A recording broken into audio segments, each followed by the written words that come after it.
안녕하십니까. 12월 5일 이슈이스타 시작합니다. 뭔 일이 있어도 난 2024 트럼프를 막기 위해 대선에 나가야겠다라고 한 인물이 있습니다. 반 트럼프로 악명 높은 리즈 체니 전 연방 하원의원이 제3당 후보로 내년 대선 출마를 고려하는 것으로 알려졌는데요. 본인이 출마한들 트럼프 표를 얼마나 뺏는다고 출마를 하겠다는 건지. 오늘 워싱턴 포스트와의 인터뷰에서 리즈 체니는 특통 당선을 막기 위해 whatever it takes, 무엇이든 할 것이다 라면서 제3당 대선 출마 고려를 밝힌 겁니다.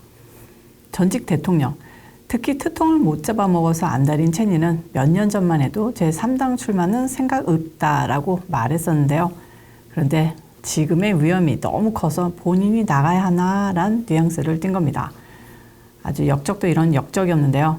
배신자라고는 할 수 없는 게 원래부터 나뜀수라고 나대던 인간이었으니까 그냥 공화당에 있어서는 안 될 역적, 그 이상 그 이하도 아니죠.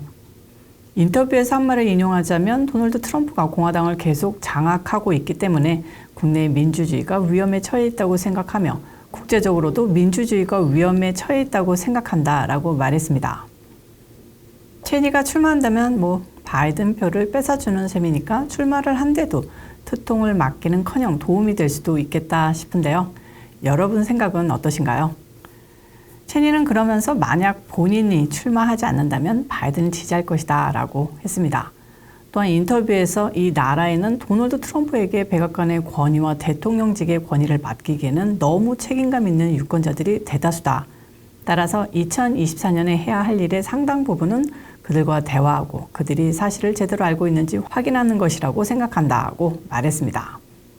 또한 미국은 실존적인 위협에 직면해 있기에 우리는 모든 도전을 다루고 해결하고 맞설 수 있는 후보를 필요로 한다. 그것이 내년 초까지 내가 검토할 것의 일부다라고 덧붙였습니다. 2022년 중간선거에서 예비선거에서 패배했던 체니는 패배 후에 슈퍼팩을 만들어서 특통을 막기 위해 경선에 돈을 쏟아부었는데요. 1월 6일 선관위 부위원장을 맡으면서 어떻게든 특통을 끌어내리려 낸시 펠로시와 그 멤버들이 무던히도 노력을 했었습니다. 아빠 찬스, 부통령이었던 딕 체니 카드로 그냥 뜀스에게서 돈을 끌어 모으는 것 같습니다. 최근엔 체니는 Us Honor, 맹세와 명예라는 제목의 책을 냈는데 그 책에서도 특통 까는 내용은 당연히 담겨져 있었습니다.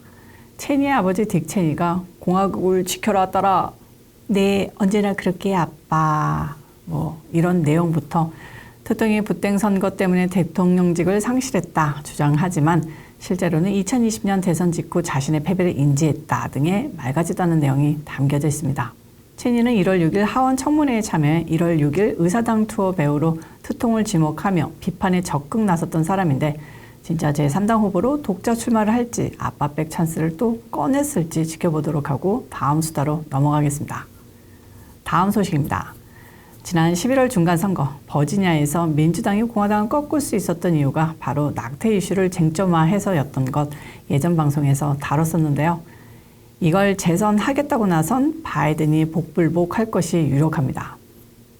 여성들에게 나 말고 트럼프 찍으면 미국에서 여자들의 권리인 낙태권이 사라져. 그러니까 나 무조건 뽑아야 돼. 이렇게 협박하면서 다만 몇만 표라도 빼내겠다는 전략인데 이게 나름 먹힐까봐 걱정이 좀 되기도 합니다. 지난 주말 애리조나주 피닉스에서 열린 민주당 주지사 협의회 연례 모임에 참석한 주지사들이 바이든 대통령에게 보내는 조언을 전했다는데요. 그 첫 번째가 바로 낙태에 대해 더 많이 알리라는 것이었습니다. 바이든은 공개적인 발언에서 낙태라는 단어를 거의 언급하지 않아왔는데요. 연방대법원이 지난해 6월 임신 6개월까지 낙태를 연방 차원에서 합법화한 로데 웨이드 판결을 폐기한 것에 대한 여성 유권자들의 반발을 제대로 못 살리고 있다는 겁니다. 이에 그레첸 휘트만 미시간 주지사는 낙태 등 여성 건강 관리를 위한 모든 것에 관해 이야기해야 하고 그 단어를 구체적으로 써야 한다고 말했고요. 필 머피 뉴저지 주지사는 공화당이 내년 대선에서 승리할 경우 새로운 낙태 규제에 나설 가능성을 바이든 대통령이 논의해야 한다고 강조했습니다.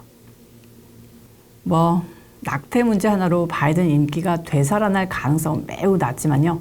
어찌됐든 낙태 문제에 대통령 측이 어떤 스탠스를 보이는지 중요해질 것으로 보입니다. 그리고 이 주지사 회의에서 나온 다른 조언들을 보면요. 두 번째가 대통령에 대한 이야기를 피하라 였습니다. 앤디 버시어 켄터키 주지사는 바이든 대통령은 무언가를 위해 출마해야지 누군가에 맞서 출마해서는 안 된다라고 말했다는데요. 바이든이 무언가를 위해 출마해야 하는지 버시아 주지사에게 되묻고 싶습니다. 바이든이 뭘 위해 출마해야 하나요? 썩은 손가락 아들내미 깜빵에 못 가게 하기 위해서인가요? 세 번째 조언은 중도 성향을 가진 공화당원과 무당파의 마음을 노리라는 것인데요. 이게 더 황당한 게 공화당원이 머리에 총 맞지 않은 다음에야 바이든을 뽑겠습니까? 그런 애들은 위에서 언급한 친이와 같은 썩은 인간들 극소수에 지나지 않을 겁니다. 오히려 바이든이 아닌 제3당 후보를 뽑는 민주당원이 100배, 1000배 많을 것으로 저는 예상하고 있습니다. 로이 쿠퍼 노스캐롤라이나 주지사는 자신의 지역 유권자들은 공화당이 트럼프 전 대통령이 아닌 다른 사람을 대선 후보로 지명하기로 바란다고 밝히며 중도 성향 유권자들의 마음을 노리라고 조언했고요. 고령으로 인한 직무 수행 의문을 잠재우기 위해 활력 있는 모습을 보여줘야 한다. 이런 의견도 있었나 본데 바이든의 지지율이 뚝뚝 떨어지고 있는 이 상황이 무척이나 불안한가 봅니다. 바이든의 캠프 일각에서는 바이든 대통령에게 더 많은 휴식을 주고 해외 출장 일정도 줄여야 한다고 하고 있고요.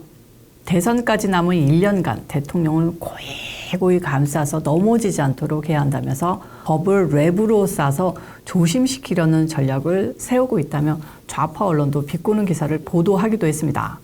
그리고 바이든 대통령이 유권자 삶의 개선을 위해 무엇을 했는지 알리라는 게 네 번째, 입법 성과에 관심을 더 기울이라는 것이 다섯 번째, 바이든 대통령을 위해 적극 나설 수 있는 열정적인 당원을 찾으라는 조언이 마지막인데요.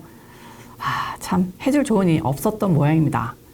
그냥 낙태권 이슈화하라 이거 빼고는 아무런 영향가 없는 조언들이라고 봐도 무방해 보입니다. 한마디로 바이든으로는 답이 없다.